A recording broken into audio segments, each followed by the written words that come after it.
All right, section 2 of the MCAP Math 6 practice test. And we can use our calculators. I got mine right here. It's pretty fancy, but just going to use the 4 functions: add, subtract, multiply, divide. Okay, so which value from the set 3/4, 1, 3/2, and 3 3/4 is a solution to the equation? So in order to be a solution to the equation, we're gonna have to substitute the number in here for x. There we go, and end up with 2 1/4. So which one of these can we substitute in for x and end up with 2 1/4? 3/2, right? 3/4 plus 3/2, maybe, but I know that if I put 1, that would be 1 3/2. 3/2 plus 3/2. Okay, so these are from least to greatest. So let's start with 3/2 plus 3/2. And so what I'm going to do is I'm just going to, try one. So I'm substituting that in for x. I'm just going to write plus 3/2. And so that would be 6/2. And then how much is, oh, I already see that that's not going to work because I'm going to end up with the denominator of 2. How many 6/2 is, well, that's 3. Okay, so that's too much. That's too much. All right, so let's try 1. What's 1 plus 3/2? Well, that 1 can be 2 over 2 plus 3 over 2, which is 5 over 2. And so that would be, that's 2 1/2. So we want 2 1/4. I think 3/4 is going to be it. So 3/4 plus 3/2. If I would have just started at the beginning. So we want common denominators. So the common denominator can be 4 if I multiply the second fraction by 2. So 3/4 plus 2 times 3 is 6. 2 times 2 is 4. And then 3 plus 6 is 9 over 4. And that means we have 8 over 4 is 2. And then a remainder of 1. So it's 3/4. If we substitute 3/4 in, we'll end up with 2 1/4. Okay. Kevin has a rectangular prism that was made up of identical cubes with no gaps between any cubes. The following figure shows the prism and one of the cubes. What was the total amount of cubes that make up? So this is talking about volume. When we're putting little cubes in a big area, we're trying to find that area's volume. How many cubes fit in it? And so in order to do that, we have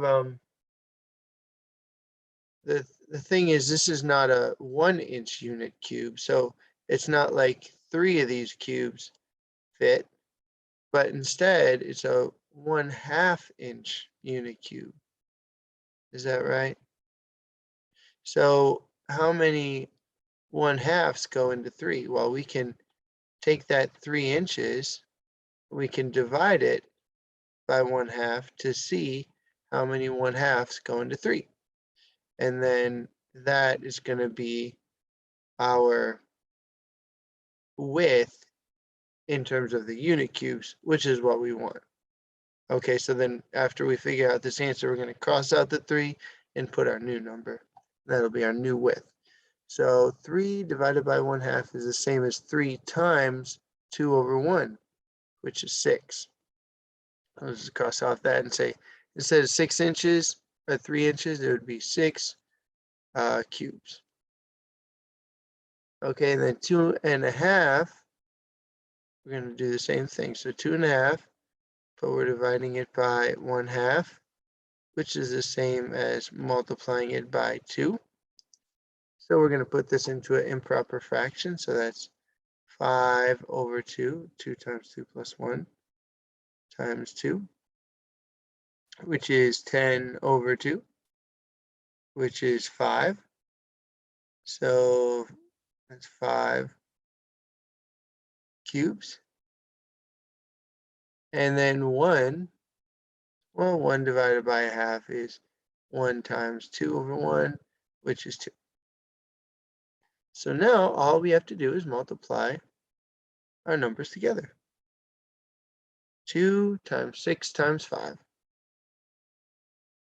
Length times width times height. That's how you find volume. So 2 times 6 is 12 times 5. 12 times 5 is 60. Okay, it's not too bad. A baker made 8 pounds of cookie dough. The baker used the dough to make several batches of cookies. The graph shows the amount of cookie dough that is needed to make different numbers of batches of cookies. Based on the graph, which statement correctly explains the number of batches of cookies the baker can make from the 8 pounds of dough? So 8 pounds of dough. So I'm looking at, the first thing I'm looking at in my graph are the labels of my axes. Pounds of dough is on the x-axis, and batches made is on the y-axis. That's the first place I look. Most important thing is talking about cookies, right? So 8 is a pounds of dough. So I'm going to circle that. That's talking about this 8 right here. So if we want to know how many batches of cookies we can make, we go to that 8 and we go up right to here. And then we look over on the y-axis and we see 16. So the baker can make 16 batches of cookies from 8 pounds of dough. So I want to find that. So 8 batches, no, it's 8 pounds of dough, 16 batches. Yes, that's true. Because it takes 1 pound. What? Where's the 8? Okay, maybe so. 8 batches. No. It's 8 pounds of cookie dough. C is wrong. Baker can make 16 batches. Because it takes 1 pound of dough to make 2 batches. And then what does this one say? Because it takes 1 pound to make 1. No. It does take 1 pound of dough to make 2 batches because it's double, right? 8 times 2 is 16. So this would only be right if 8 pound. This one means that 8 pounds would make 8 batches. But that's not what we see. We see 8 pounds makes 16 batches. So 16 batches, 1 pound makes 2 batches. Ratios. Okay, so that was D. Now, there are only 7 questions in part 2. And so you're going to get like 40 minutes or whatever, 45 minutes. So take your time and you do these problems well, because otherwise you're going to be doodling and not scoring very well. So take your time and, work through the problems. A machine in a factory makes chairs at a rate of 2 chairs every 10 minutes. So this is a ratio, right? In algebra, we call it a slope, but we're going to call it a ratio. So let me write that. 2 chairs, 10 minutes. 2 chairs, 10 minutes. Anyway, how much time does it make 5? Okay, so 5 chairs.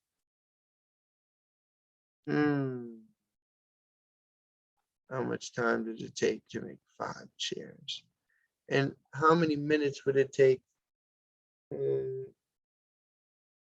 How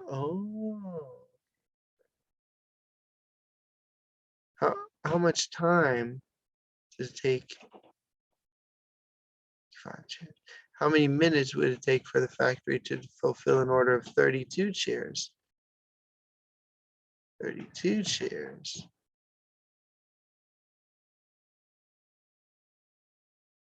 Okay, 1 second. Okay, so if this machine is making 2 chairs every 10 minutes, then before we answer our questions, let's just reduce this ratio. So this means we have 2 over 10. What does that 2 chairs over 10 minutes? What does that reduce to? Well, we can divide both of those by 2, and then it would be 1 chair every 5 minutes. This is called a unit rate, right? Unit rate. And so we can use that. So 1 chair every 5 minutes. So if we're making 5 chairs, each chair takes 5 minutes. So just multiply that by 5. That's going to be 25 minutes. And 32 chairs, same thing, multiply it by 5 since we know each chair takes 5 minutes. 160 minutes. All right.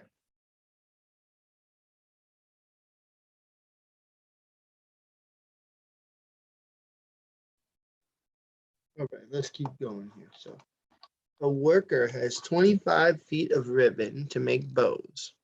All right, let's write that down. 25 feet of ribbon.